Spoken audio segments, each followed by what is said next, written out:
Hello everyone. मेरा नाम है कल्पित गोयल और आज मैं आपसे डिस्कस करूंगा कि कैसे बोथ ग्रुप आप प्लान कर सकते हैं और प्रिपेयर कर सकते हैं with in 3 months with 3 revisions. बिल्कुल सही सुना। ये सुनने में थोड़ा सा अटपटा या फिर थोड़ा सा कॉन्ट्राडिक्टरी लगता है कि 3 महीने में 3 बार रिवीजन कैसे हो सकता है, बट ये बिल्कुल पॉसिबल है। 3 महीने में हम 3 बार रिवाइज कर सकते हैं। तो वही स्ट्रेटजी मैं आपको आज बताऊंगा, वही टाइम शेड्यूल बताऊंगा जिसको फॉलो करते हुए आप 3 महीने में 3 बार रिवाइज कर सकते हैं अपने पूरे सिलेबस को। एंड एक छोटी सी रिक्वेस्ट मैं आप सभी से करूँगा कि मैं इस चैनल पे time schedule, strategies, updates and revision लो का या फिर कोई भी इम्पोर्टेंट चीज़ है वो मैं लाता रहता हूँ। तो आप चैनल को सब्सक्राइब करें, शेयर करें, लाइक करें, कमेंट करें और आपके सजेशंस भी कमेंट बॉक्स में ज़रूर दें कि कैसे और इम्प्रूव किया जाए। So let's start. हम बात करें सीए इंटरमीडिएट का बोथ ग्रुप टाइम शेड्यूल के बारे में। इस टाइम शेड्यूल के अंदर मैंने 3 रिवीजन प्लान किए हैं। कितने? 3 रिवीजन। पहला जो रिवीजन है वो है डे वाइज।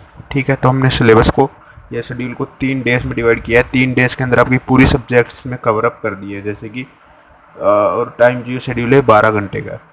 हमने जो पूरी सब्जेक्ट है 3 से 4 सब्जेक्ट पर डे में डिवाइड किए। इससे क्या होगा कि एक तो आपको बोर भी फील नहीं होगा और पढ़ने में भी मज़ा आएगा। तो उसको ध्यान में रखते हुए ये काम किया गया है और उससे एफिशिएंसी भी ज़्यादा आएगी। सेकंड जो रिवीजन रखा है वो सेकंड रिवीजन रखा है सब्जेक्ट वाइज। पर subject 3 days 3 days 3 days 4 days, वो मैं भी आपको बताऊंगा। और थर्ड रिवीजन जो आपके एग्जाम से पहले होना है। अगर आपने 2 रिवीजन अच्छे से की तो थर्ड रिवीजन आपका डेफिनेटली बहुत ही गजब होने वाला है। बिंदास भाई साहब, एक नंबर। ठीक है, नो डाउट वाला। तो बात कर रहे हैं हम, हमारा जो टाइम है सुबह मॉर्निंग वाला है। सुबह 6 से लेके रात को 10:30 बजे तक का आपका ये पढ़ने का टाइम शेड्यूल है। ठीक है, आपको पूरा 100% एफर्ट देना है। 6 से 8:30 में आपको ई आई एस डे 1 में भी ई डे 2 में भी ई करनी है और डे 3 में आपको इकोनॉमिक्स पढ़नी है सुबह 6 से 8:30। फिर 10 बजे से लेके 1:30 बजे तक, यानी कि 3.5 घंटे। 3.5 घंटे आपको पढ़नी है अकाउंटिंग डे 1 में। ये के बाद अकाउंटिंग पढ़नी है। 8:30 के बाद आपको ये ब्रेक है 1.5 घंटे का। उसके बाद 10 से 1:30 बजे तक आपको अकाउंटिंग पढ़नी है। ठीक है, डे 2 में आपको कॉस्टिंग पढ़नी है। डे 3 में आपको फाइनेंशियल मैनेजमेंट पढ़नी है। और फिर सेम वही डे 1 से आपको रिपीट करना है। मतलब 3 डेज के बाद वापस डे 1 डे 2 डे 3, ये आप समझ गए होंगे आई होप। और आपको फिर है आपका 1 घंटे का फिर से ब्रेक। आप लंच ब्रेक या रेस्ट ब्रेक जो भी मानना चाहते हो मान लीजिए।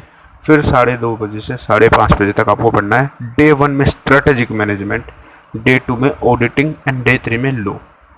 ये 3 घंटे का टाइम शेड्यूल आपका। और आपको 100% फोकस होके, ये जो शेड्यूल है इसका मतलब ये नहीं कि आप कहीं भी ध्यान दे रहे हैं और फिर पढ़ रहे हैं। 100% फोकस होके आपको ये 3 घंटे का आउटपुट देना है। फिर आपका जो है 2 घंटे का ब्रेक है और 7:30 से 10:30 बजे तक बिल्कुल लास्ट आपका स्लो टेस्ट में आपको पढ़ना है इनकम टैक्स डे 1 में। डे 2 में आपको जीएसटी एंड डे 3 में आपको एडवांस अकाउंटिंग सेम आपको रिपीट करना है।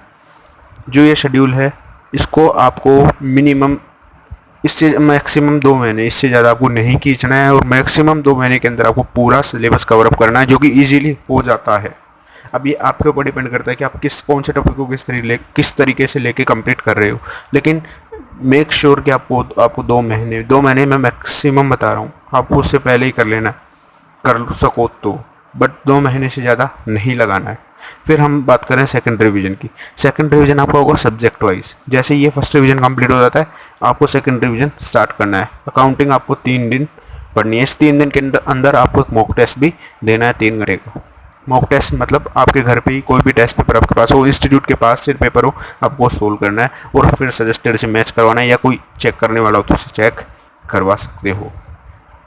ठीक है, लो का भी आपको 3 दिन के अंदर ही लास्ट वाले दिन आपको मॉक टेस्ट देना है। और सभी सब्जेक्ट्स का मॉक टेस्ट देने की ज़रूरत नहीं है। 3 से 4 सब्जेक्ट, इसमें थ्योरी प्लस प्रैक्टिकल का मिक्स बना लीजिए। कोई से भी 3 से 4 सब्जेक्ट जो आपको टफ लगते हैं लिखने में, आप टफ लगते हैं इस वजह से, ऐसा नहीं कि मैं नहीं दूंगा, आपको देना है टेस्ट।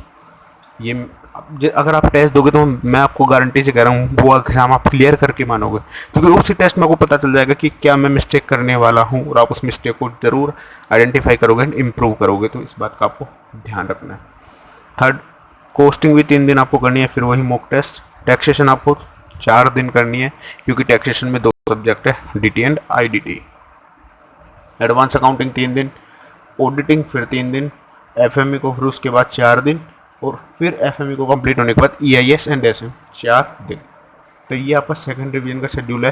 फर्स्ट रिवीजन कंप्लीट होने के बाद सेकंड रिवीजन आपको करना है, साथ में मॉक टेस्ट देना है। मैं फिर से बार बार यही कह रहा हूँ, ठीक है। तो क्योंकि लोग लाइटली ले जाते हैं मॉक टेस्ट को, तो इस वजह से मैं बार बार रिपीट कर रहा हूँ कि मॉक टेस्ट देना है, चाहे 4 ही सब्जेक्ट का दो। मैं लिख भी रखा हूँ कि कोई भी 4 टेस्ट आप दे सकते हो, 3 से 4 सब्जेक्ट का टेस्ट आप दे सकते हो, मोर देन एनफ होगा। सभी सब्जेक्ट का टेस्ट देने की भी नीड नहीं है, अनटिल अनलेस अगर आप देना चाहते हो देन वेरी गुड, अदरवाइज 3 से 4 सब्जेक्ट का देना ही देना है भाई साहब, देना ही देना है। थर्ड रिवीजन, ये 2 रिवीजन आपने अगर क्वालिटी वाले कर लिए ना, मैं कह रहा हूँ कोई फेल नहीं कर सकता आपको। थर्ड रिवीजन इजीली आप 1.5 दिन के अंदर, जबकि अकाउंटिंग के लिए तो आपके पास 3 से 4 दिन का टाइम बचेगा, क्योंकि ये जो रिवीजन शेड्यूल बनाया गया है ये आपका एग्ज़ाम से 5-6 दिन पहले या 4-5 दिन पहले इजीली 2 रिवीजन आपके कंप्लीट हो जाएंगे। तो आपको थर्ड रिवीजन में अकाउंटिंग के लिए आपको तो मिल जाएगा 3-4 दिन इजीली।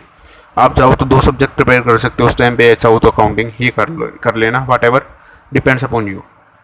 और बाकी 1.5 दिन में इजीली कवर अप हो जाएगा। अगर आपके पास टाइम हो तो आप फर्स्ट रिवीजन में थोड़ी शॉर्ट समरी भी बना सकते हैं, ताकि जो आपको 1.5 दिन, अल्टीमेटली आपको पढ़ना 1.5 दिन के लास्ट 1.5 दिन में को ध्यान में रख के ही पढ़ना है। तो आप ऐसा काम करना फर्स्ट रिवीजन में कि चीज़ें शॉर्ट हो जाएं एकदम, तो आपके 1.5 दिन में या इस वाले टाइम में भी आपको रिवीजन करने में, सेकंड रिवीजन में भी आसानी हो। सो आई होप आपको ये चीज़ समझ में आई होगी। समझ में आई हो तो डेफिनेटली आपको लाइक करना है, शेयर करना है, कमेंट करना है, ठीक है, और लोगों को भी बताएं। Take care, bye bye, God bless.